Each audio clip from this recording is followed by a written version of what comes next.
Sawadee-ka, it's Natty from the Thaiger, and you're watching Thailand Top Stories, today's major news in Thailand and around the region. Stay tuned for a quick update on the COVID-19 situation here in Thailand, and of course, you know the drill. Don't forget to subscribe to the channel. The Tourism Authority of Thailand is revising down some of their earlier predictions again. Earlier, they speculated 1 million international tourists would travel to Thailand in the last 2 months of this year. Now, they're hoping the total number of travelers may reach 700,000 for the whole of 2021. Thailand has launched a number of schemes to allow foreign travelers back during the COVID-19 pandemic to various levels of success this year. The Phuket Sandbox was the most successful, but has only brought some 60,000 visitors in the 4 months between July 1st and October 31st. About half of them were considered actual tourists. Another 25,000 people arrived in the Samui Plus Program. Then there's around 86,000 people arriving for the 7+7 Sandbox extensions, the special tourist visa, the Thailand Privilege Card, and medical tourism plans. So it remains to be seen if the new plans under the Thailand Pass will bring another 615,000 people over the next 2 months. But to achieve that figure, an average of 10,000 people per day would need to arrive, and we've been well under that figure since November 1st, the start of the new programs.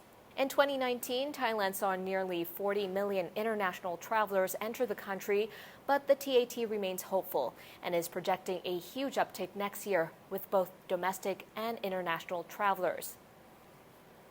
And whilst we're on arrivals into the kingdom, the resort cities of Hua Hin and Cha-am are expecting a soft reopening throughout the final quarter, with just 5% of the overall international arrivals from 2019.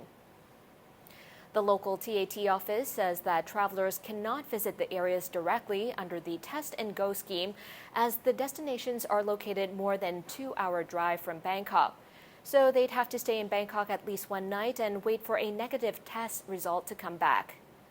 Prior to the pandemic, Hua Hin and Cha-am welcomed 1,500,000 foreign travelers per year, respectively.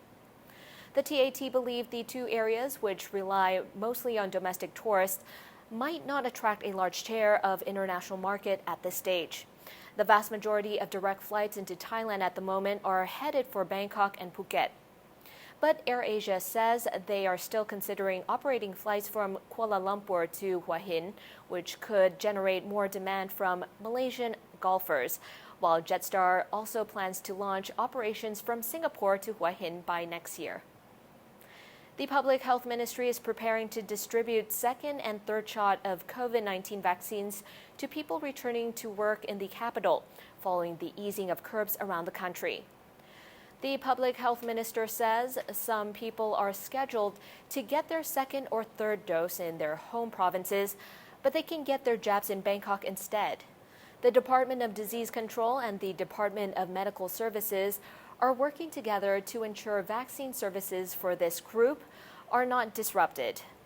People heading back to Bangkok for work who require second or third vaccine doses can do so at Bang Sue Grand Station, Ratchathewi Hospital, Lertsin Sin Hospital, Bamra Naradun Infectious Diseases Institute, and a new location, the Nimitbut Stadium.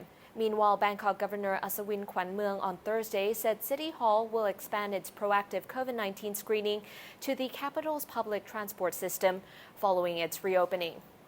And while Thailand reaches nearly 32 million people fully vaccinated now, a committee under Thailand's Public Health Ministry is investigating fatalities following COVID-19 vaccination that may be linked to 3 deaths.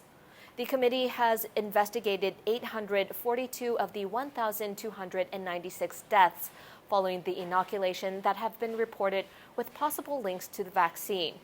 541 of the 842 deaths investigated were confirmed to be coincidental events and were unrelated to the vaccine. Moving to slightly lighter news in the Bangkok suburb of Nonthaburi.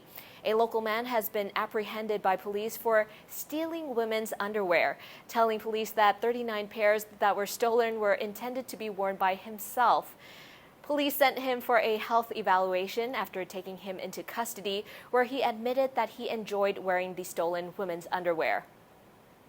though apparently responded to questions about his gender by stating he was not trans and merely enjoyed wearing the panties. The man said that he had been a water delivery man before that, but had lost his job.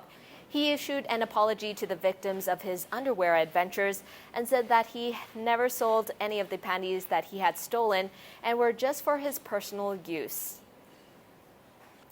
In regional news, the managing editor of Frontier Myanmar, an American journalist, Danny Fenster, has been under arrest by the Burmese junta for months and is now being charged with a third criminal offense. He had originally been arrested in May when attempting to leave the country. Fenster is still on trial accused of promoting dissent against the Burmese military junta, as well as unlawful association. If convicted on both of these charges, he faces a prison sentence of 6 years. Now his lawyer says the American journalist will face an additional third criminal charge for allegedly violating immigration law.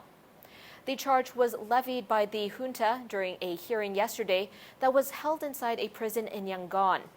His lawyer says he doesn't know the reason the additional charge has been added and confirmed that his client's visa was valid when he attempted to leave and soldiers arrested him. If convicted on this third charge, it could add a maximum of another 5 years in prison. In Indonesia, Environment Minister is dismissing an inappropriate and unfair global plan to end deforestation by 2030, days after Indonesia, home to a third of the world's rainforest, was among more than 100 that pledged a zero deforestation pledge. The minister says that the agreement at this week's COP26 climate talks in the UK is at odds with Indonesia's development plans and the global goals should be fine-tuned. She stated that forcing Indonesia to reach zero deforestation in 2030 is clearly inappropriate and unfair. She went on to say the massive development of President Jokowi's era must not stop in the name of carbon emissions or in the name of deforestation. She claimed that definitions of deforestation differ widely, so imposing European standards onto Indonesia was unfair. And now for a quick update on the COVID-19 situation here in Thailand. The CCSA has reported 8,148 new cases of COVID-19 with 80 new deaths. According to the latest reports, 8,238 were released from care within the past 24 hours. And that wraps up the COVID-19 update. For more news on Thailand, go to thetiger.com or check out our evening show, Thailand News Today. สวัสดีค่ะ